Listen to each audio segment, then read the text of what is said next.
¿Qué tal? ¿Cómo están? Los saludamos desde la Central de Noticias del Congreso. Mi nombre es Jorge Álvarez y en los siguientes minutos les presentaré un resumen informativo del acontecer parlamentario. Antes, los invito a ver nuestros titulares.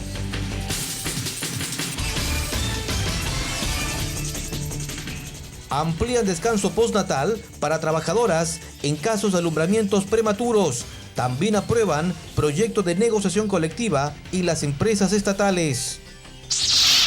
En Comisión de Inclusión Social, ministra de la Mujer anunció que elaboran mecanismo para entrega de pensión no contributiva a personas con discapacidad severa en situación de pobreza.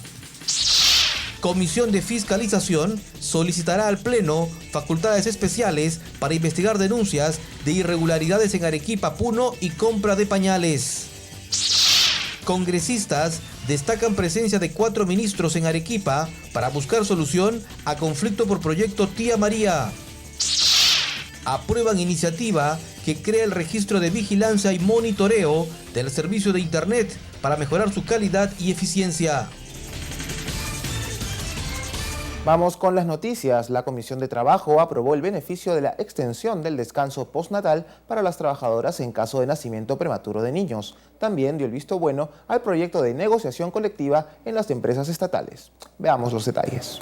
La primera de ellas plantea que el descanso postnatal se extienda por 30 días naturales adicionales en los casos del nacimiento de niños prematuros con menos de 32 semanas de gestación. De esta manera, se modifica el segundo párrafo del artículo 1 de la Ley 26644, ley que precisa el goce del derecho de descanso prenatal y postnatal de la trabajadora gestante. Los congresistas Segundo Tapia y Justiniano Pasa resaltaron la importancia de la propuesta, a la que calificaron de una iniciativa muy humana. Un niño más bien tiene que ser esperado y bienvenido y darle todas las condiciones para que pueda crecer, y no solo crecer, sino también el crecimiento y el desarrollo.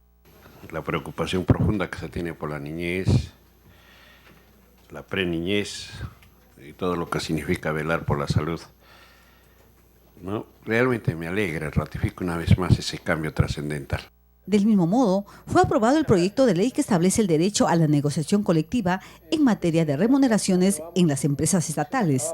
La iniciativa establece que esta deberá ser financiada únicamente con recursos propios de la entidad previamente incluidos en su presupuesto. El autor de la propuesta es el congresista Carlos Tubino. Este proyecto de ley trata de adoptar una posición que pueda armonizar tanto la negociación colectiva en las empresas estatales como evitar el desfinanciamiento de estas mismas empresas. La iniciativa precisa que los convenios colectivos que regulan condiciones económicas deben contar con opinión favorable del Ministerio de Economía y Finanzas.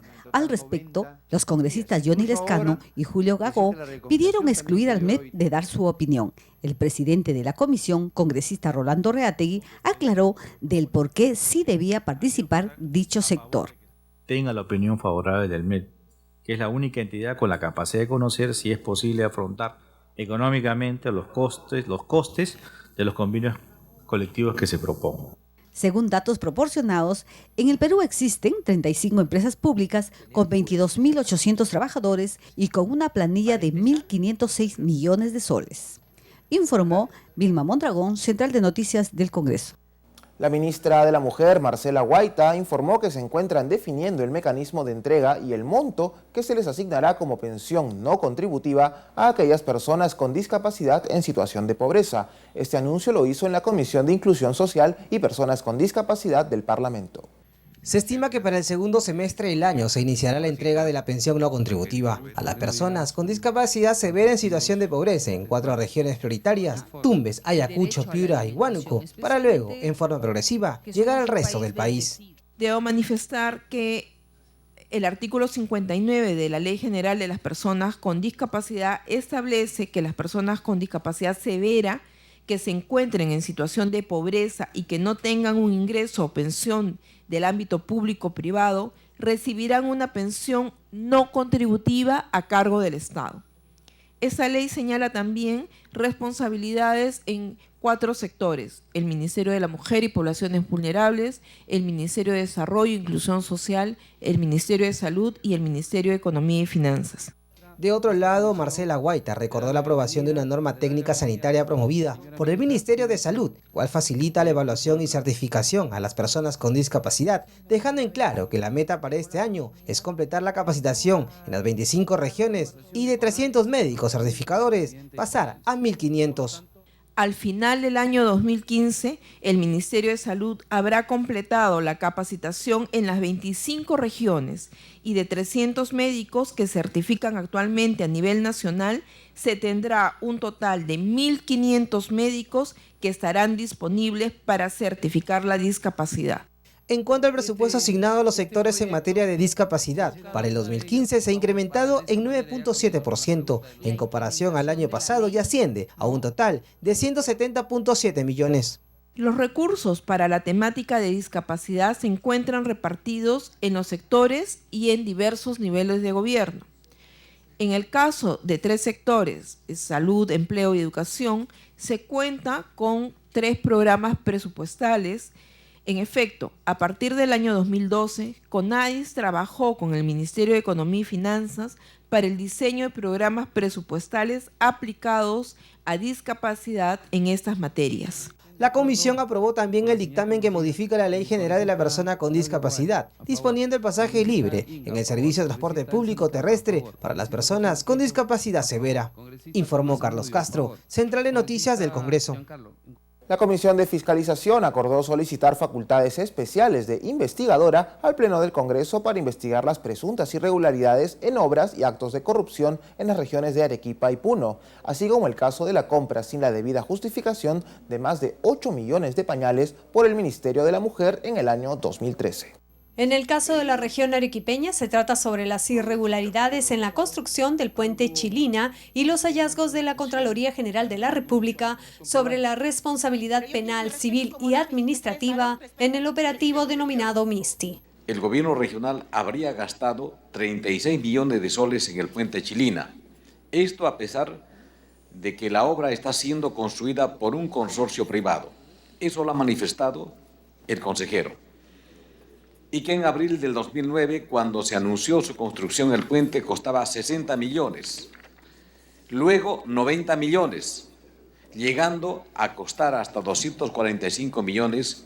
El segundo caso para investigar, a pedido de los parlamentarios Rubén Condori y Claudia Coari, es sobre los presuntos actos de corrupción en la municipalidad de la provincia de San Román, Puno, y de supuestas irregularidades administrativas e indebido uso de los recursos públicos cometidos por el alcalde.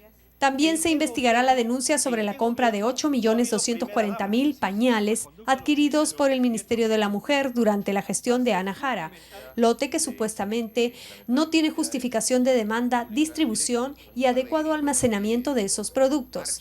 Además, se indagará la pérdida de casi 1,5 millones de pañales de los almacenes de la institución en San Luis. Se dice que 2 millones aproximadamente de pañales han sido distribuidos, pero hasta el día de hoy no hay ninguna constancia de recepción de los supuestos beneficiados.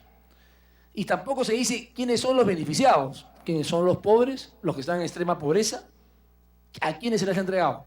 Sobre el particular, el presidente de la Comisión de Fiscalización, Enrique Wong, adelantó que se invitará a la ministra de la Mujer, Marcela Guaita. También informó que se reiterará la invitación a la exalcaldesa de Lima, Susana Villarán, para que aclare las denuncias sobre presuntas irregularidades durante su gestión.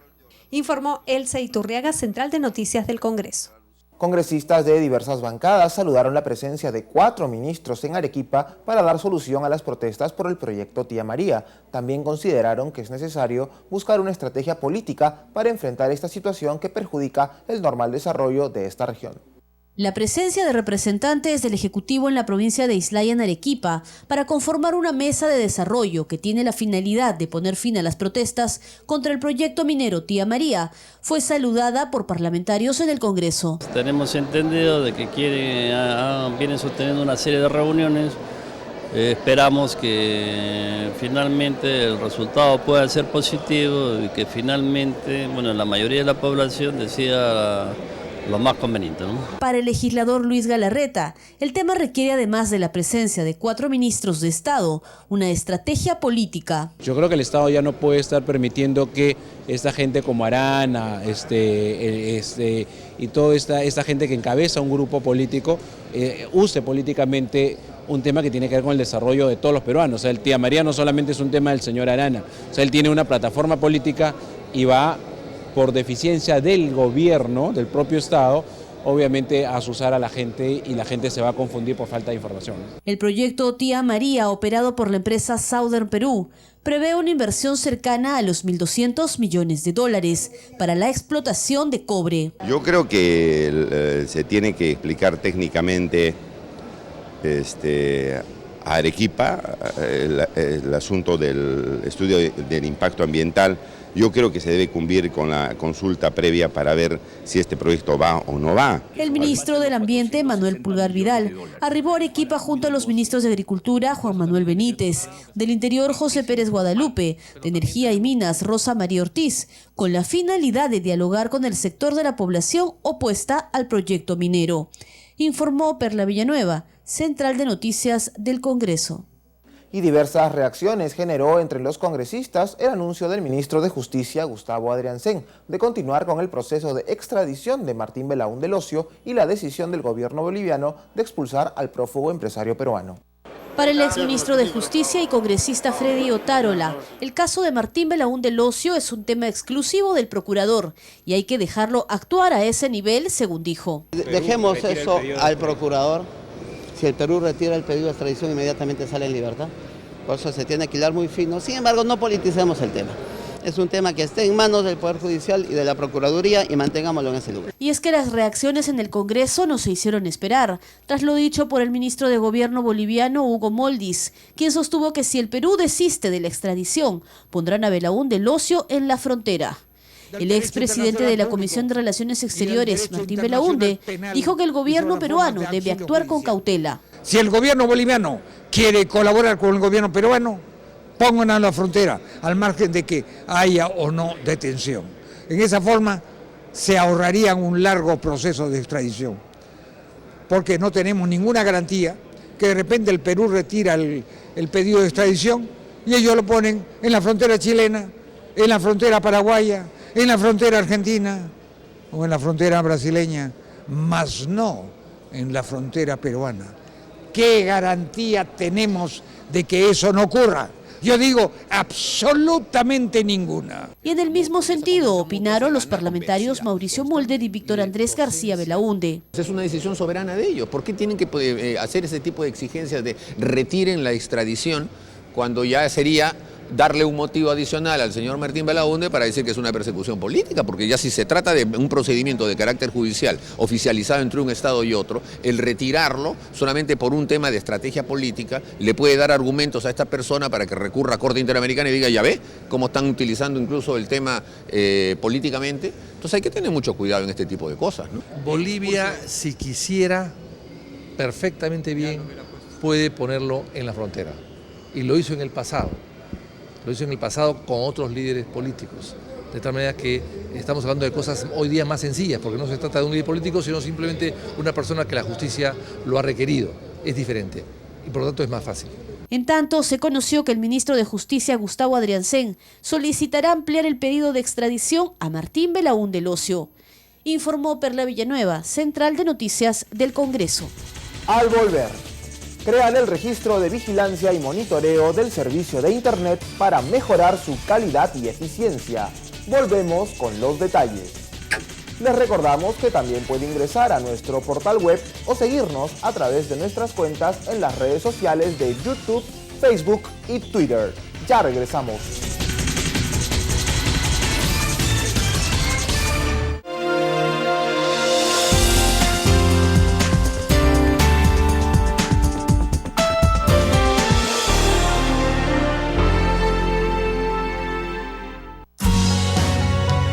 La Comisión Especial de Seguimiento Parlamentario al Acuerdo de la Alianza del Pacífico del Congreso de la República fue creada el 4 de julio de 2013 por acuerdo de los presidentes de los 4 parlamentos miembros del bloque comercial.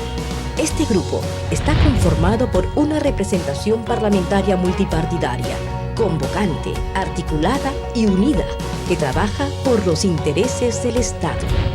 La Comisión Especial de la Alianza del Pacífico es una plataforma de articulación política, de diplomacia parlamentaria, de integración económica y comercial y de proyección al mundo que trabaja para desarrollar un marco legislativo que viabilice los acuerdos que surgen de este mecanismo y que velará por el cumplimiento del acuerdo marco entre Chile, Colombia, México y Perú.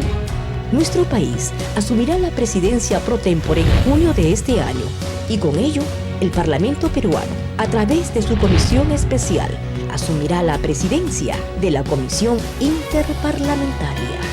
Alianza del Pacífico, futuro de la integración de América Latina.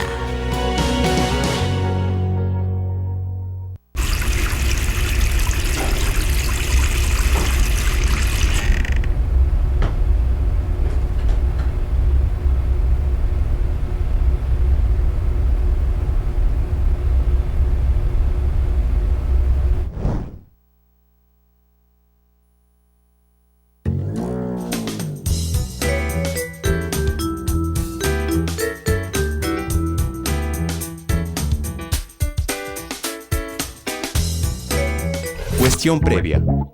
Los congresistas pueden presentar una cuestión previa para posponer un debate en el Pleno.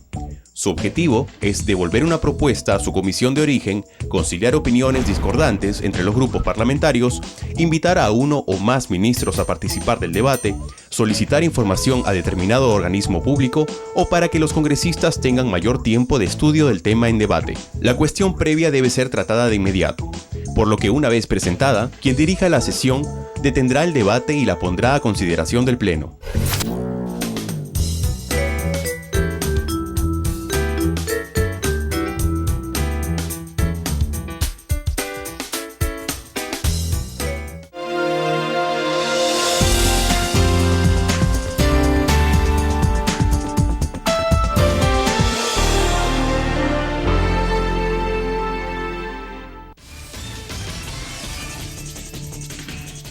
Continuamos con más información desde la Central de Noticias del Congreso. La Comisión de Ciencia, Innovación y Tecnología aprobó un proyecto de ley a través del cual se crea el registro de vigilancia y monitoreo del servicio de Internet para mejorar su calidad y eficiencia. Veamos. La iniciativa busca establecer altos estándares de calidad y eficiencia y designa al organismo supervisor de inversión privada en telecomunicaciones, OCIPTEL, como el organismo responsable del registro nacional.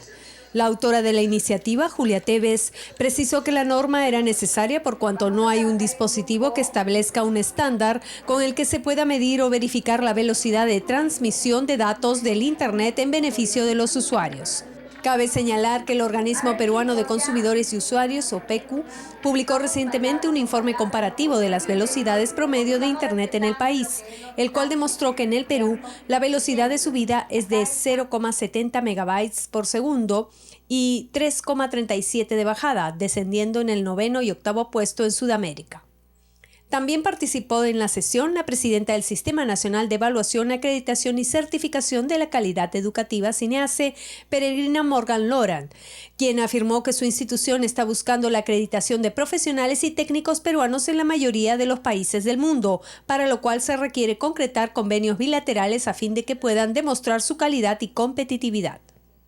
Y nuestra recomendación es incrementar la oferta formativa, y es lo que estamos haciendo ahora en el campo de la evaluación de las universidades y también de los institutos y escuelas de educación técnica y en la educación básica, porque la formación debe ser desde muy temprano para que las personas vayan desarrollando competencias en ese campo. Por último, adelantó que para el 2015 tiene proyectado acreditar 100 carreras universitarias, 101 de institutos de educación superior, 15 opciones ocupacionales de CEPTRO y 35 instituciones de educación básica regular. Informó Elsa Iturriaga, Central de Noticias del Congreso. Dos importantes dictámenes en beneficio de las regiones San Martín y Arequipa fueron aprobados por la Comisión Agraria que preside el legislador William Monterola. Tenemos los detalles. En el primer caso, la iniciativa legislativa propone declarar de necesidad pública e interés nacional el desarrollo y promoción de la infraestructura de riego y defensa ribereña de la región San Martín. Asimismo, plantea que los gobiernos central, regional y local, así como las alianzas público-privadas, priorizarán, con cargo a su respectivo presupuesto anual, los proyectos de infraestructura de riego y defensa ribereña que estimen necesarios para la ampliación de la frontera agrícola. ¿De qué vale construir y hacer crecer la infraestructura de riego si en menos de un año con una inundación o un desborde esta infraestructura puede quedar destruida? Por ello, presidente, propongo que manteniendo el tenor del dictamen se agregue declarar el interés nacional de la construcción de defensas ribereñas. Asimismo, la comisión aprobó por unanimidad el dictamen que propone declarar de interés público y necesidad regional la conservación y protección del camarón de río o camarón arequipeño y otras especies hidrobiológicas de dicha cuenca. El río Ocoña, la cuenca del Ocoña, produce el 60% de la producción nacional del crustáceo tan preciado en el Perú y en el extranjero. Y da trabajo a miles de pescadores artesanales que viven de la pesca del camarón. De otro lado, la comisión acordó invitar para la próxima sesión al ministro del sector Juan Benítez Ramos para que informe sobre los daños ocurridos a raíz de las lluvias y huaicos producidos en las diferentes regiones del país. También a los ministros de Comercio Exterior y Turismo, Magali Silva, y de Relaciones Exteriores, Ana Sánchez Vargas, para que informen sobre las salvaguardas impuestas por el Ecuador en su territorio marítimo. Informó Carlos Castro, Central de Noticias del Congreso. Representantes de la Defensoría del Pueblo, la Corte Superior de Justicia de Lima, UNICEF y la Dirección General de Adopciones del Ministerio de la Mujer brindaron sus opiniones en la Comisión de la Mujer sobre el proyecto de ley de adopciones de niños, niñas y adolescentes en estado de adoptabilidad. El objetivo de la comisión es concretar una propuesta legislativa que brinde un nuevo y completo marco normativo, incorporando un enfoque de la adopción desde el punto de vista de los intereses del menor. En ese sentido, los especialistas de los diversos sectores expresaron al respecto. En el artículo 5 del solicitante, aquí se ha señalado edades para adoptar, de 25 y 52 años. Tengo más de esa edad, no podría yo adoptar, lo cual me parece totalmente discriminatorio. ¿Con qué sentido se ha puesto? No tengo idea. El Código Civil tampoco lo señala edad. Entonces, aquí tendría que indicarse por qué motivo 52 años es la edad ideal para la adopción. La congresista Marisol Perestello planteó ante la comisión la creación de un grupo de trabajo que permita la homogenización de criterios en cuanto al marco de la ley de adopciones.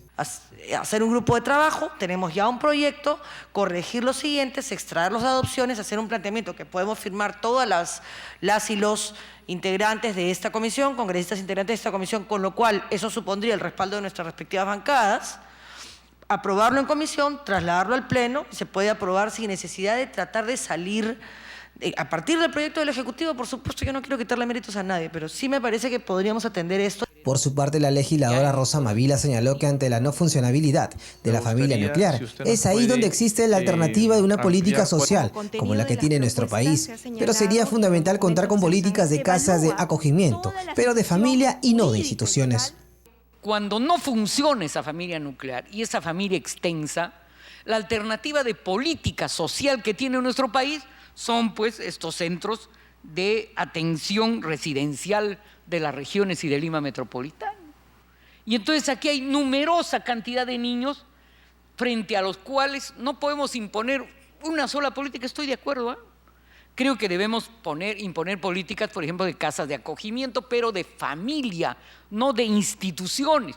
Con esta ley se busca que la adopción sea una medida de protección e integración familiar de carácter permanente, garantista y excepcional, basado en el derecho del niño a vivir y desarrollarse en un seno familiar. Informó Carlos Castro, Central de Noticias del Congreso. El presidente de la Liga Parlamentaria de Amistad Perú-España, Luis Galarreta, calificó como positivo el intercambio de experiencias y trabajo con la delegación de diputados de España que cumple visita oficial a nuestro país. Destacó el anuncio de la eliminación de la visa Schengen para peruanos en diciembre de este año. Muy positivo porque no solamente hay un intercambio de opiniones, de experiencias, sino también los temas de interés, caso el tema de la visa, que viene ya el gobierno de España o el Reino de España en todo caso colaborando para que la Unión Europea haya permitido eso, lo que nos ha dicho en una entrevista con el canal del Congreso el propio vicepresidente segundo, que es el que encabeza la delegación. Ya eso está muy avanzado, es un tema de trámite que va a ser muy bueno para los peruanos. Nosotros tenemos allá 220.000 peruanos. El día de mañana nos espera el premier cateriano, Pedro Cateriano, a las 11:30 de la mañana. Vamos a reunirnos con él y creo que todo eso suma en esa reunión con una delegación que ha venido del Congreso de España, que para mí por lo menos es un paréntesis en el tema del voto de confianza. Este es un tema donde el país recibe a un grupo de diputados del extranjero y donde nuestras diferencias o lo que evaluaremos o no para el voto de confianza dejamos de lado. Nos reuniremos con el premier que ha tenido la gentileza de darnos la reunión para ver justamente estos temas que a los ciudadanos peruanos aquí en el Perú y a los compatriotas peruanos allá en España les interesa mucho, ¿no? Al volver, denuncian que líneas aéreas recurren al Tribunal Constitucional para suspender sanciones de Indecopi por malos tratos a pasajeros. Volvemos con los detalles.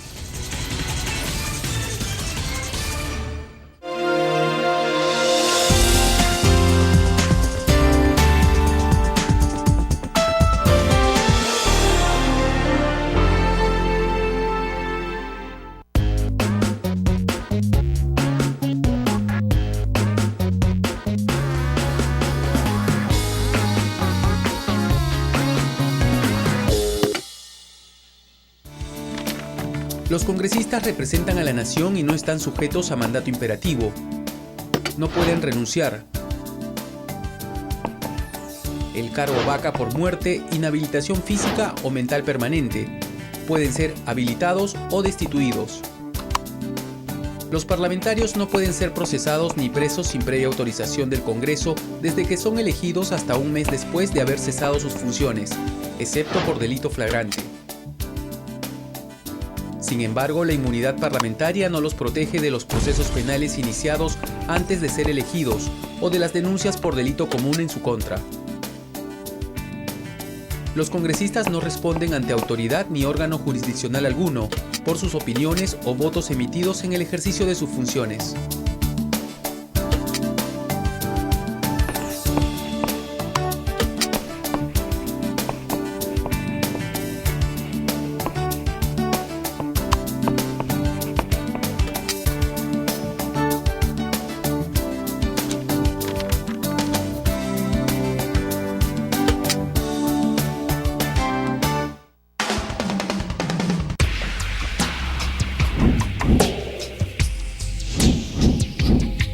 Vecino, camina seguro. Ahora, 36 puentes peatonales y 16 vehiculares son vigilados por la Policía Nacional del Perú. Enfrentaremos a la delincuencia en la vía de evitamiento desde San Martín de Porres hasta San Juan de Miraflores. Durante las 24 horas del día, 3 efectivos policiales vigilarán la zona apoyados por policías motorizados y estarán interconectados con patrulleros inteligentes. Queremos que llegues tranquilo a casa. Camina seguro. Policía Nacional más comprometida que nunca.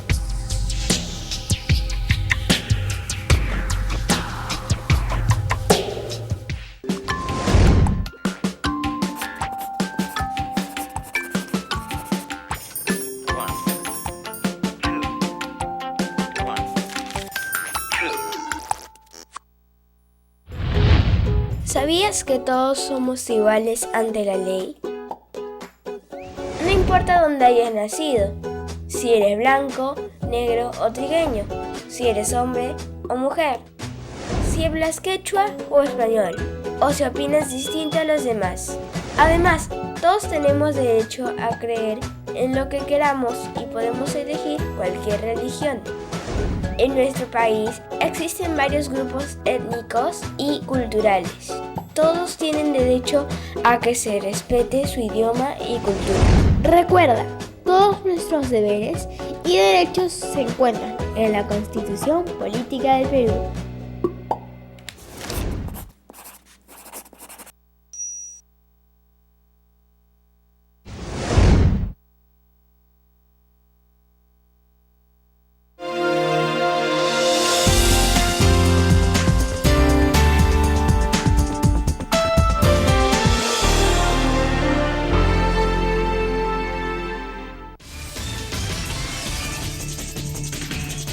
Seguimos con más información.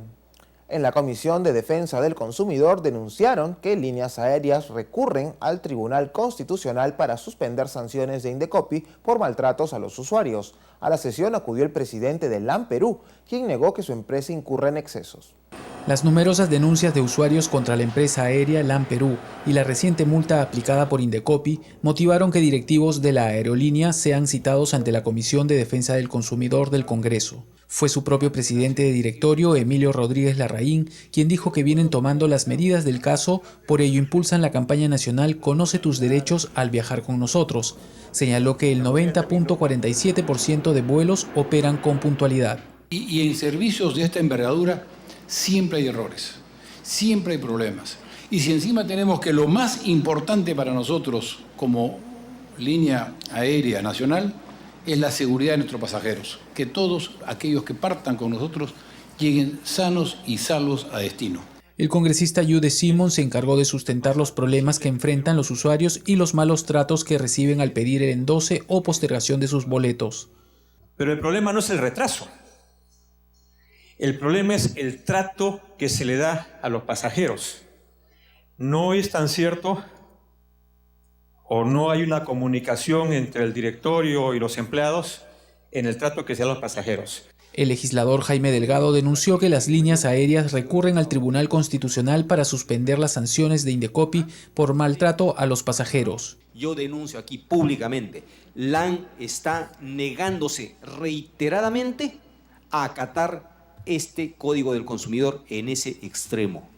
Y eso es un abuso y sobre eso, lamentablemente, ustedes no se han pronunciado hasta el momento. Finalmente se acordó invitar al presidente del Consejo Directivo del Indecopi, Herbert Tassano, para que explique el tema. Informó Central de Noticias del Congreso. En una mesa de trabajo, la congresista Esther Saavedra pidió al Ministerio de Educación y la SUNEDU implementar de manera obligatoria la nueva ley universitaria en todas las casas de estudios superiores del país, ante la resistencia de algunas autoridades para aplicar la norma. Al exponer los graves problemas de estas tres universidades a raíz de la entrada en vigencia de la nueva ley universitaria, la congresista Esther Saavedra pidió al Ministerio de Educación y a la Superintendencia Nacional de Educación Superior Universitaria, SUNEDU, que se aplique la norma y se garantice la renovación de autoridades en todas las universidades del país, con el fin de iniciar una nueva etapa de calidad en enseñanza. Yo creo que nadie puede negar la necesidad de que se inicie una nueva etapa en la que se garantice una enseñanza de calidad en la universidad y se evite todo tipo de corrupción. Conozco de cerca el caso de la Universidad San Martín de Tarapoto. Allí hemos visto como la propia Contraloría, luego de aceptar y dar trámite a diversas denuncias de los docentes, se ha comprobado hechos de corrupción y un perjuicio económico comprobado de cerca de 2 millones de soles. La parlamentaria manifestó que muchas de las ahora ex autoridades universitarias se resisten a dejar sus cargos e hizo énfasis en que el Estado debe actuar como uno solo. En la reunión también estuvieron presentes representantes del Ministerio de Educación, de la Contraloría y de la SUNEDU, cuyo representante recordó que las universidades públicas del país no podrán realizar ningún nombramiento, ascenso y ratificación de personal docente y no docente hasta que se haya designado nuevas autoridades. Hay universidades donde los promotores se pelean, crean una universidad paralela, inclusive están contratando, haciendo convenios con otras universidades. Hay autoridades que no quieren salir, inclusive crean filiales en otras ciudades y no es dentro de la misma ciudad. Sin embargo, la Contraloría y el Ministerio de Educación manifestaron el riesgo que corren las universidades públicas de no aplicarse la nueva ley que constituye un cambio radical en estas casas de estudios. Si no hay una judicialización de las cuestiones administrativas que se presentan, sería quizá la oportunidad ideal para que vía Ministerio de Educación, vía SUNEDU, podamos tomar ya medidas inmediatas, muy rápidas, en la medida que fortalezcamos al SUNEDU con mayor personal y mayores capacidades, para que pueda, mediante una dirección de fiscalización que tengo entendido se está formando recientemente, pueda llegar a tomar decisiones e implementarlas, no solo formular recomendaciones, ejecutar decisiones. Ahora les contamos que la congresista y vicepresidenta de la República, Marisol Espinosa, presentó la primera edición del libro Ecomundo, publicación dirigida para niños menores de 10 años que promueve y sensibiliza el cuidado de la naturaleza y el medio ambiente. Los autores son Clara Omland y su hija menor, Isamar. Tiene apenas 7 años y ha demostrado una especial sensibilidad y amor por la naturaleza, la misma que intenta transmitir a través de una serie de cuentos a los que ha llamado Ecomundo. La pequeña Isamar Omland, junto a su madre Clara Omland, presentaron en conferencia de prensa este texto en la que participó la congresista y vicepresidenta de la República, Marisol Espinosa. Estos cuentos de Ecomundo, con un lenguaje sencillo, de fácil entendimiento, pero sobre todo con un diseño de imágenes que ayuda mucho a entender cómo es la mirada. Y sobre todo entender desde el punto de vista, desde el medio ambiente y el tema del cambio climático, que es un tema para algunos complicado. La pequeña Isamar, que tiene doble nacionalidad peruana y alemana, leyó un pasaje de sus cuentos en el idioma que más domina, el alemán, pero fue su madre, experta en Derecho Internacional Ambiental, quien explicó qué motivó a ambas a escribir historias que buscan concientizar y sensibilizar a la población en el cuidado del planeta. Es momento de que tengamos abrir conciencia para hacer un gran cambio en nuestras vidas y realmente aspirar a ese mundo sostenible de amor y de paz. En representación del diario La República, que impulsará la venta y difusión del libro de cuentos Ecomundo, estuvo el editor de la sección cultural, Pedro Escribano, quien resaltó la participación de la pequeña Isamar. El árbol de la amistad es un cuento que narra de cómo talan un árbol. Y por supuesto, ¿no? Todos los animales, los animalitos y los bichos que viven en ese árbol tienen que migrar, ¿no? Tienen que migrar hacia otro árbol. Pero esa migración, igual que pasa con nosotros en los problemas sociales, terminan ocasionando situaciones difíciles, ¿no? Los cuentos estarán a la venta en las próximas semanas y su costo será de 7 nuevos soles. Hasta aquí las informaciones en la central de noticias del Congreso. Les recordamos que pueden seguir nuestra señal a través del canal 73 de Movistar y el 56 de Claro y Vez Cable. Será hasta una próxima oportunidad.